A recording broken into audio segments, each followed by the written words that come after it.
जब भी किसी पेशेंट को एनीमिया डायग्नोज हो जाता है तो सबसे पहले हिस्ट्री, एग्जामिनेशन, लेबोरेटरी रिपोर्ट्स वगैरह के बाद ये एनालाइज किया जाता है कि किस टाइप का एनीमिया है। Most of the times iron deficiency anaemia ही निकलता है, या मैगलोब्लास्टिक एनीमिया होता है, या ड्यूअल डिफिशिएंसी एनीमिया भी होता है। खासकर आज मैं आयरन डिफिशिएंसी एनीमिया के बारे में बोलूँगा, पर्टिकुलरली एनाफाइलेक्सिस जो हो सकता है आयरन इन्फ्यूजन के साथ। वही मैं आपको एक टेबल डिस्प्ले करूँगा।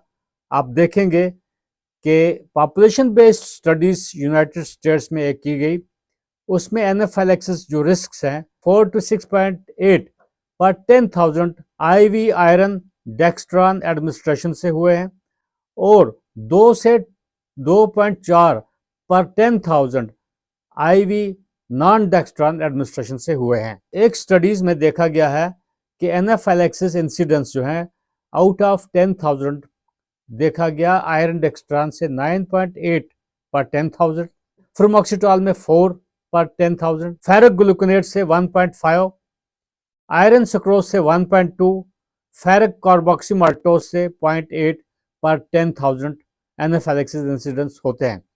जब भी आयरन इन्फ्यूजन देना पड़े तो हॉस्पिटल सेटिंग में इसको देना चाहिए under the supervision of A doctor along with a nurse.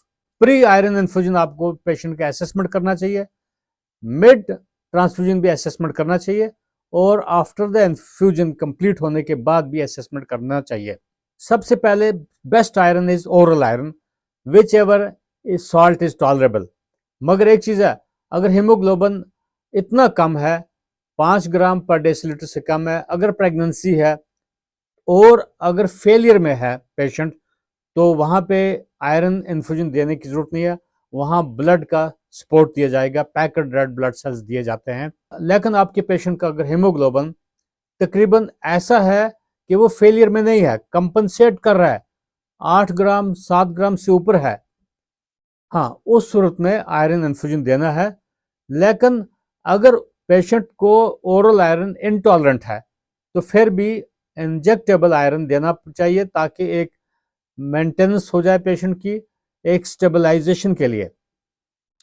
चूंकि ओरल आयरन सबसे बेस्ट आयरन है, अगर आप एक हफ्ते के लिए आयरन की टेबलेट्स देंगे, देयर इज पॉसिबिलिटी कि 1 ग्राम हीमोग्लोबिन राइज होगा, अगर पेशेंट को कहीं आयरन लॉस तो नहीं हो रहा है या ब्लीडिंग नहीं हो रही है। In stable patient oral iron, खासकर सक्रोसोमियल या लाइपोसोमल आयरन जो है, वो आज गैस्ट्रिक इरिटेशन ज़्यादा नहीं करते हैं। वो आयरन ढूंढना चाहिए जो पेशेंट को टॉलरेट हो जाए। खासकर फीमेल्स में फिजियोलॉजिकल ब्लड लॉसेस जो होते हैं, मिनिस्ट्रल ब्लड लॉसेस होते हैं, एक गाइडलाइंस है कि 7 to 10 डेज उनको आयरन की टेबलेट दी जानी चाहिए, ताकि जो भी ब्लड लॉस होता है वो रिप्लेस हो जाए। आपको मैं बताऊंगा, 1 ml ब्लड जब लॉस होता है उसमें 0.5 मिलीग्राम आयरन लॉस होता है। अब देखिए फिजियोलॉजिकल ब्लड लॉसेस में जो फीमेल में 30 to 40 ml ब्लड लॉस होता है, आप देखिए तकरीबन 15 मिलीग्राम आयरन तो लॉस होता है। डेली रिक्वायरमेंट ऑफ आयरन जो है हर शख्स के लिए 1 मिलीग्राम पर डे है, और आयरन लॉस भी 1 मिलीग्राम पर डे होता है। प्रेगनेंसी में आयरन की रिक्वायरमेंट बढ़ती है, इस तरीके से ग्रोइंग चिल्ड्रन में बढ़ती है, इस तरीके से जब मिनार्की से मीनोपाज तक आयरन की रिक्वायरमेंट बढ़ती रहती है, उसको मेंटेन करते रहना चाहिए। खासकर आप देखिए प्रेगनेंसी में जब एक फिजियोलॉजिकल एमेनोरिया यानी कि प्रेगनेंसी इंड्यूस्ड एमेनोरिया हो जाता है, वहाँ ब्लीडिंग नहीं होती है, वहाँ पे आप देख लीजिए, अगर आप 40 ml पर 1 मंथ ब्लड लॉस होता है, 9 महीने में समझो 1 यूनिट ब्लड जो है एक प्रेग्नेंट औरत को वहाँ से बच जाता है। लेकिन प्रेगनेंसी में ऑलमोस्ट 1000 से 1500 मिलीग्राम आयरन की ज़रूरत होती है, जो ग्रोइंग फीटस के लिए भी होती है, जो प्लेसेंटा के लिए होती है, नरिशमेंट टू द फीटस होता है। आप देखिए जब न्यू बॉर्न होता है उसका हीमोग्लोबिन 18 से 21 ग्राम होता है, तो क्योंकि माँ के ब्लड पे वो पलता है। एनीवे, मेरा जो टॉपिक था वो एनाफाइलेक्सिस इंसिडेंसेस हैं।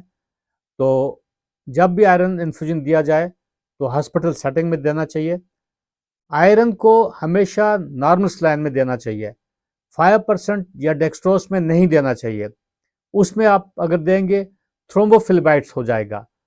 थ्रोम्बोफ्लेबाइट्स पेन हो सकता है और आरबीसीज का और फर्दर हेमोलिसिस होता है, तो प्रेफरेबली नॉर्मल सलाइन देना चाहिए। और जो भी एनाफिलैक्सिस का जो ट्रीटमेंट प्रोटोकॉल है वो रेजिडेंट्स को मालूम होना चाहिए। एग्जैक्टली एपिनेफ्रिन स्टैंड बाय होना चाहिए, हाइड्रोकॉर्टिसोन अवेलेबल होना चाहिए, डेक्सामेथासोन अवेलेबल होना चाहिए। नॉर्मल सलाइन पर्टिकुलरली वो दिया जाता है क्योंकि हाइपोटेंशन, एनाफिलैक्सिस में हाइपोटेंशन वगैरह भी हो जाती है। तो आपको ओवरकम कैसे करना है, एक टीम वर्क की जरूरत होती है। यस, जब भी आयरन इन्फ्यूजन दिया जाना चाहिए हॉस्पिटल सेटिंग में दिया जाना चाहिए और कोशिश ये करनी चाहिए कि सेफ से सेफ आयरन दिया जाए। एक नई स्टडीज में देखा गया कि आयरन सुक्रोज जो है फर्स्ट ट्राइमेस्टर ऑफ प्रेगनेंसी में दिया जा सकता है।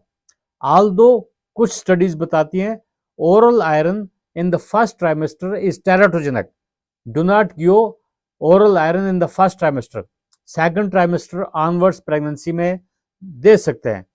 तो फेरिक कार्बोक्सीमाल्टोज जो है इसमें एनाफिलैक्सिस इंसिडेंस जो है 0.8 आउट ऑफ 10,000 है।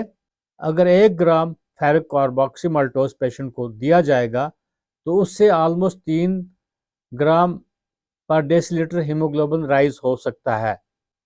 डिपेंड करता है, आयरन लॉसेस तो नहीं हो रहे हैं एक्चुअली। कोशिश ये करनी चाहिए, choose the safest iron for your patient. यही मेरी मैसेज थी। All the best. खुदा हाफिज।